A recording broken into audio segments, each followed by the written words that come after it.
and he's going to house it. It's amazing. Absolutely amazing.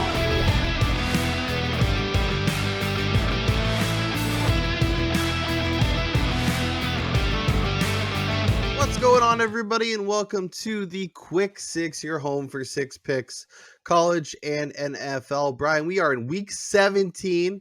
The NFL season is coming to a screeching halt. Playoffs are right around the corner. We are going to be watching the final, I guess not the final, but like the last slate of college football games through the weekend. Hopefully both of our teams have one more game left in them after the weekend. But it is all coming to an end. The holidays have come and gone. New Year's is just around the corner, and my friend, this is truly wild times. Yeah, it's incredible that we literally have 2 weeks left of the NFL season. Like you said, college football is coming to its crescendo with the college football semifinals coming up this weekend, like you just said, with both Ohio State and Michigan playing in this. So hopefully, like you said, we're next week preparing for what could be the largest college football game in the sport's history. Yeah, It may also result in the podcast. I'm not gonna lie. Yeah, that's going to be an issue. Yeah, we'll somehow. I mean, we've made it this far. I think we can make it one more game, but it'll surely be interesting. Let's recap the week that was before we get into the week that is. Lot to go through. Obviously, a good fun day of NFL on Christmas Day, and then we had games after the fact as well. I had the Eagles +5. I went all the way down to I think 3.5 or 4. They were dominating that game and somehow failed to cover. I'm not really sure. That was a really frustrating game.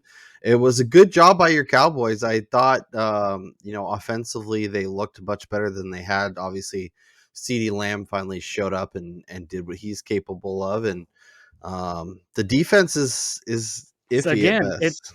Yeah, like it goes to show you this is one of those things that I've hit on it multiple times this year. Like they are bend but don't break, and in this game they broke a lot, and it definitely says something for their playoff prospects. But yeah, I feel like the Eagles were definitely the side. Shouldn't have been 6 points. Like even I had a little side on the Eagles. I had gotten it when it first posted though, so right after the news. So I got it at +6.5. There you go. Which was great. And then I had also taken Dallas money line, so I actually kind of middled the bet there. Nice. I'm really hoping Jalen Hurts finds a way to play and wins out, because that could be really good for his MVP ticket, which I hope is potentially going to cash. I'm not optimistic, especially the way the line and the market has moved and Mahomes being a huge favorite, but optimism is my friend. Then I had the Patriots +3.5. It looked like it was dead in the water.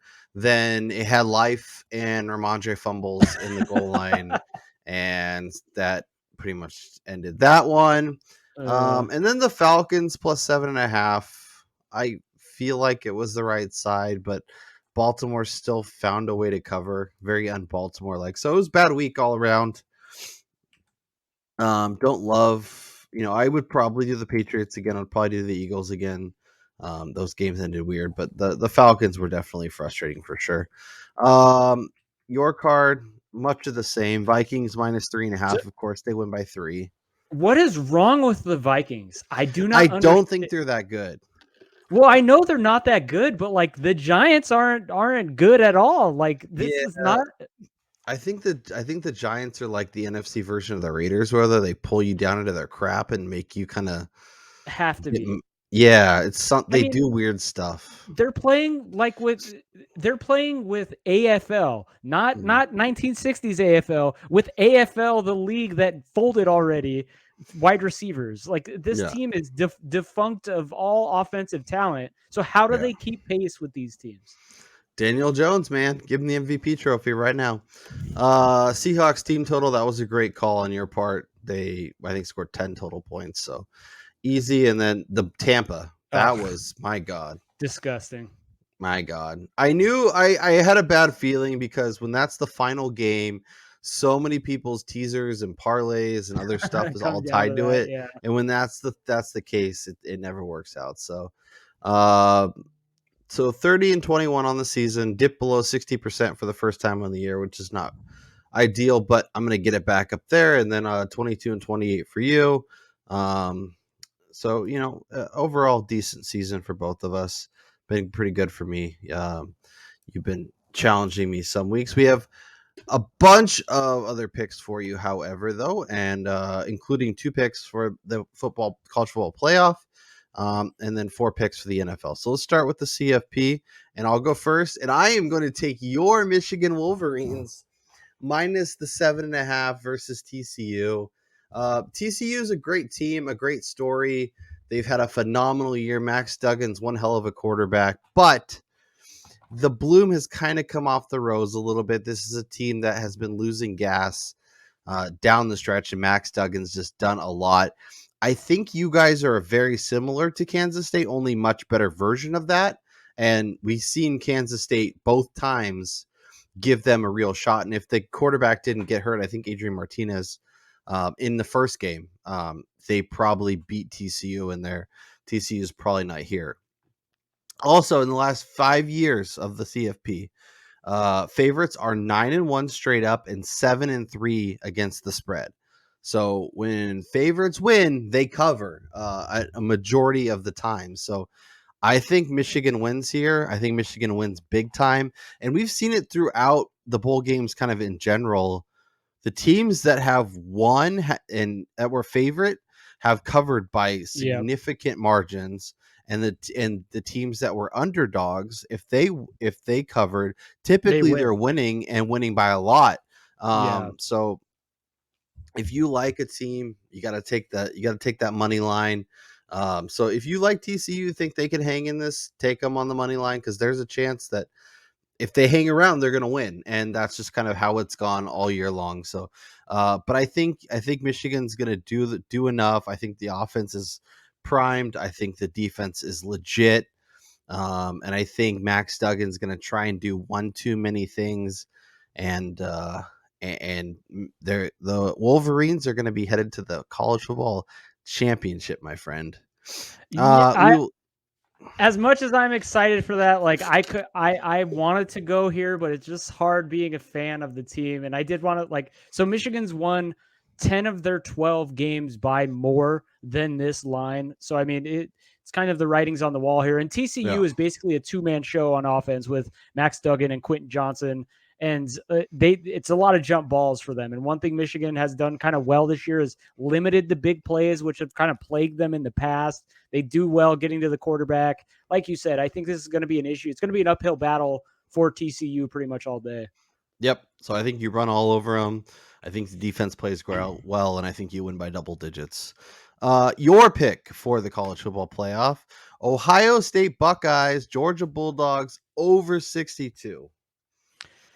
Yeah, this line is currently mostly 62.5 right now at most books. So I snagged a little juice here, getting it at the 62. And I just think this is a spot where Georgia's coming off of a SEC championship game against LSU, where they gave up 30 to the Tigers. I mean, they dropped 50 themselves. So I mean, clearly Georgia's offense is playing well right now, but their defense also, like we had stated, isn't quite as strong as it was last year. Ohio State has had over a month now to prepare for this game after getting drubbed at home to the aforementioned Wolverines. I think that their passing offense is going to come out looking really strong, which is what got Georgia in that game against LSU. And then hopefully we see the running game for Ohio State get back to, some sort of health. I mean, Myron Williams should be a lot healthier. You should see a little bit more of I forget that number 5 guy that just exploded onto the scene the week before playing Michigan, he played like 1 snap in the game, which was surprising. He's a freshman. I think he might be transferring. Oh, great. Regardless, their backfield is so deep, it's not going to matter. Mayan Williams is good enough to be able to do stuff, but it's not even going to be on the ground. It's going to be their aerial attack, which is going to be difficult to defend for Georgia. So I like both of these teams to put up some points here, and all you would kind of need with the way the line is currently set at like 6, I want Ohio State to score 3 touchdowns and maybe a field goal or something. And then if you think Georgia's covering, they're probably dropping 34, 37 themselves. Right. Well, and that's why I like this, because I think there's a couple ways this works for you. Exactly. If Georgia kicks the shit out of Ohio State, which I think is very much in play, and based upon previous years of the semis, very much in play, it's 42-24, much like we saw with Ohio State, Michigan. They have big plays. They run all over them. CJ Stroud makes a bad pick 6. There's a fumble, short field. A lot of stuff happens. Yes, Jaden Daniels was able to throw all over him, but I also think that's something Georgia cleans up. If Ohio State tries to do the same game plan, it's not going to go well, and I think Georgia kicks the crap out of them. I think in a perfect world where Ohio State plays their best ball, CJ Stroud throws for 350 and 4 touchdowns, and Georgia does enough, and Ohio State wins on the field. So I think either way, you're getting to cover town with the over. I think if you can get it under 63, it's a great bet. Once you get to 63, it's kind of a key number. It's harder to take the over, but yeah. So if you like Georgia, take them minus the points. If you like Ohio State, take them on the money line. Either way, the over is very much in play. And I know Brian's a little nervous about Michigan, but the Wolverines are the play, and I might even look at the under in that game. That could be a little lower scoring than maybe the experts think. I mean, just to admit to the viewers here, one of the major reasons why I'm a little nervous about the Michigan game is the fact that I've already invested in national championship tickets. So let's not put the onus on me to have to hit the resale market here. I mean, worst case scenario, you're making a few bucks, but yeah, no, Yeah. I think there's a good chance, and the under sits at 58 and a half. I think that's a great number. I think Michigan could win this game 31-13, something like that. Especially if they take the air out of the ball in the second half. Mm-hmm. Yeah, I can see that happening. For sure. Let's shift our focus. Let's talk NFL, and we'll start with my first play. I am taking it under the Arizona Cardinals, led by the great Trace McSorley, at the Atlanta Falcons, led by Desmond the King Ritter. I almost took the Cardinals. If you can get 3.5, I like that quite a bit, but I like the under a little bit better. Both these teams are truly horrendous. Their offense lacks a lot, and it's going to be a lot of James Conner versus Tyler Algier and Tyler Algier. Yeah, just kind of running back and forth, and a lot of clock just running, and a lot of punts, and a lot of gross football, and 2 coaches that, especially Kingsbury, may not see it. No. JJ Watt probably retiring. There's a lot going on, so I like the under here. I think this is a 13-7 kind of game. Cover with ease. Yeah, and as long as we don't get something like Brian got with his Broncos under, we should soar under. So that is my thought there. Brian's first NFL play: the Houston Texans plus 4.5 versus the Jacksonville Jags. Look, Jacksonville is clearly the better team here on paper, on the field, in every single world. But I do have an eerie feeling that just like Tennessee sitting the majority of their starters and probably pulling anybody else of relevance early in that game, even though Doug Peterson is coming out here saying, we're going to play our starters, all the games matter. Don't give me that shit. If this game is anywhere out of hand in either way, I think there's a good shot that all of these starters are getting pulled at halftime by Jacksonville. Houston is going to play for wins. They need to build on something. They've given some teams some issues at home this year. I mean, Dallas, Kansas City, even Philadelphia have all had issues against this Texans squad. So I think this is definitely a potential for a letdown spot for bettors backing Jacksonville, knowing that this game means nothing, absolutely nothing in regards to their playoff hope. Yeah, no, I think that's a great call. I think it makes a lot of sense. And, the one thing we have seen is actually against teams that are decent with the pass, that's where they've thrived. Usually the running defense is their problem. So, Trevor Lawrence could see a little issues if he plays all 4 quarters. And yeah, I think that's a good call, especially defensively. I could see them sitting a few guys. just to get some depth playing, as this game doesn't really mean a lot. And if the Jacksonville's up 21-3, maybe they sit guys in the second half, and here comes Houston. All of a sudden, it's 23-20, and it's over. So I like that call.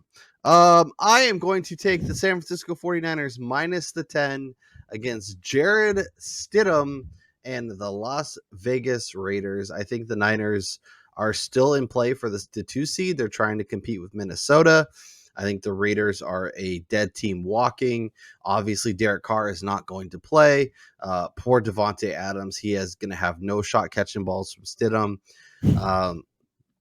And Josh Jacobs, if that's the plan, is to lean on him, the Niners defense is going to swallow him up. So I don't love laying this big number with the Niners. They could easily sit on the ball a little more than you like.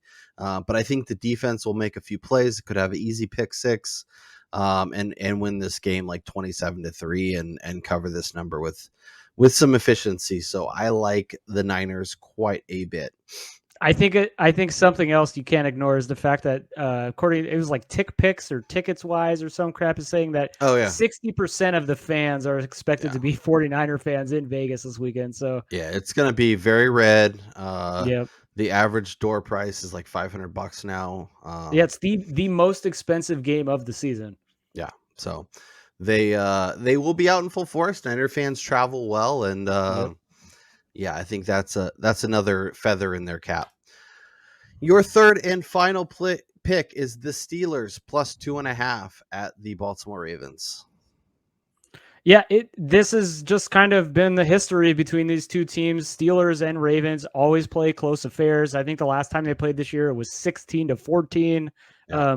Most of Pittsburgh's games have been coming down to field goals, maybe 6 points, so less than a touchdown. Baltimore is not covering spreads either. Like last week, we both liked Atlanta getting the points there. Pittsburgh is kind of getting healthier as we're coming to the close of the season. They're still fighting for Mike Tomlin to try to finish the season without a losing record for the 1 millionth consecutive year.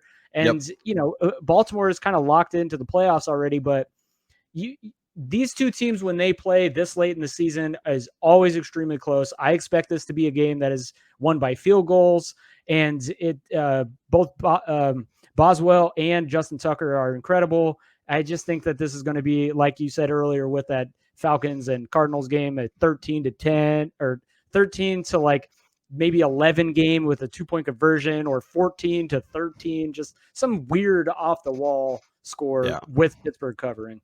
17-16 makes a lot of sense. And we've seen Tucker and Boswell miss field goals of late, and if the weather's really cold, who knows, that might have a play. And extra points. A missed 2-point conversion, and as the team goes to tie it up, like there's a lot of ways this works. So I think that makes a lot of sense.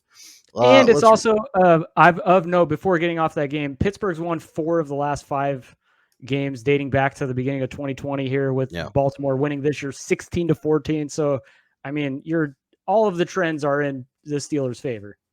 100%. Let's recap the card, give the people the units, and we'll get out of here. So I have Michigan minus 7.5 versus TCU, 3 units. Arizona at the Atlanta Falcons under 42, 4 units. And the Niners minus 10, 3 units. Niners minus 10. Arizona, Atlanta under 42, and the Wolverines on Saturday minus 7.5. Brian, give us your plays and your bets. All right, so for Saturday, the other college football semifinal, I got Ohio State versus Georgia over 62. I'm going to go with a 4-unit play there. And then going to Sunday in the NFL action, I got the Texans plus 4.5 against the Jaguars. I'm going 3 units on that play. And then the Steelers plus 2.5 at the Baltimore Ravens in what is a giant game in the AFC North and the AFC playoff picture. I'm going 3 units on that as well. Nice. For those of you that have made this far, I wanted to throw a few picks in that are not necessarily before the games get going. I like Florida State minus the 10. I like Washington plus 3.5. I like UCLA. I think Dorian Thompson-Robinson plays that whole game. I like the Notre Dame team total over 27.5. And I like the Iowa Kentucky under because it is 31 and I love to feel the sweat. That is Brian Twining. I am Kyle Robert. Thank you for everyone who's ridden along this season. We will be with you through the end of the NFL playoffs and the Super Bowl. Let us know down in the comments your favorite picks for this weekend. Make sure you smash the thumbs up. Make sure you hit subscribe if you've yet to do so. And we'll talk to you next week.